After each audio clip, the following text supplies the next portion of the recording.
nagulantang ako dun sa inyong pie sharing scheme. Merong 0.5 to 1.0% share of the pie ang Commission on Audit, yung ating mismong state auditors. And I'd like to have some clarification on that. If doon sa, kasi doon sa pie sharing ninyo, merong allowable deductions, no? Yung mga tax na binabayad, bonds, insurances, allowed yun na deductions. Yung profit nung contractor may allowable deduction. Pero ito pong share of the pie ng Commission on Audit, please explain po, Senator. Hindi lahat yan. Maraming matitino, maraming kilala at maraming akong alam na matitino sa COA. Pero yung mga ibang resident auditor, siyempre, nako-co-opted eh. So ito yung nakaka-share do sa pie na pag malaking masyado ang halaga ng kontrata, umuubra na yung 0.5% kasi volume naman eh. Pero pagka yung kontratang medyo maliit, umaabot siya ng 1%.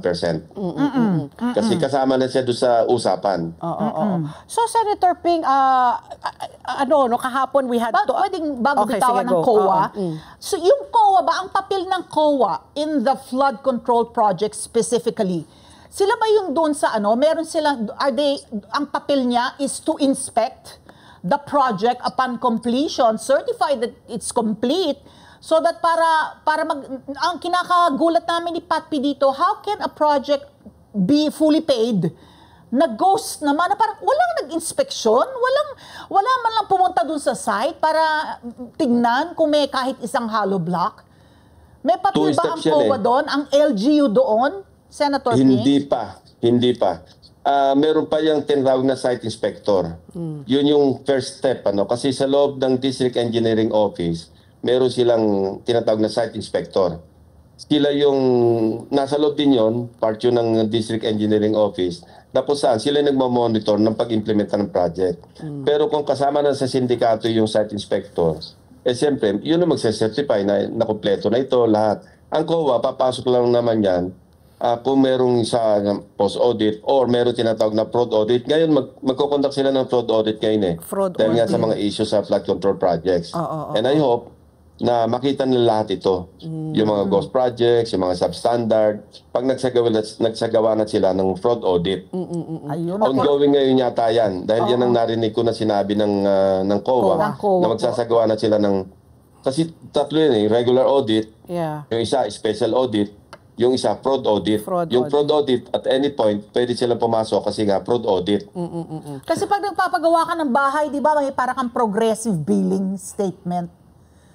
Hindi ko maintindihan yung fully paid tapos ghost project. Ang paliwanag mo nga kasi corrupt din yung nag-i-inspect.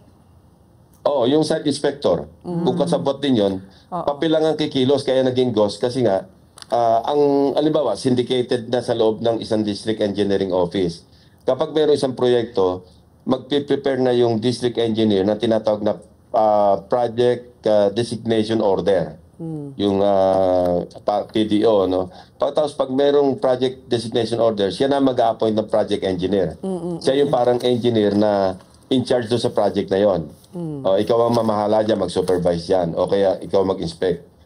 Pagka habang merong nangyayari, meron silang tinatawag na site inspector.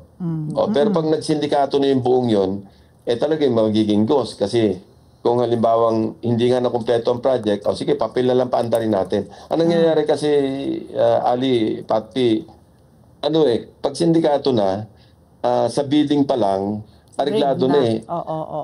Alam na ng district engineer kung kanino i-assign na contractor yan. Mga suki na rin nila yan eh. Tapos, yung mga ibang bidders na natatalo, kaya nga merong parte, yung Beach and Awards Committee. Kasi nga, yung ibang losing bidders, nagpaparaya na yun eh. Pero bibigyan mo sila ng porsyento rin eh. Para hindi na magreklamo. Para magpatalo na kayo dyan. Rig na yung bidding, magpatalo kayo. Susunod na lang kayo.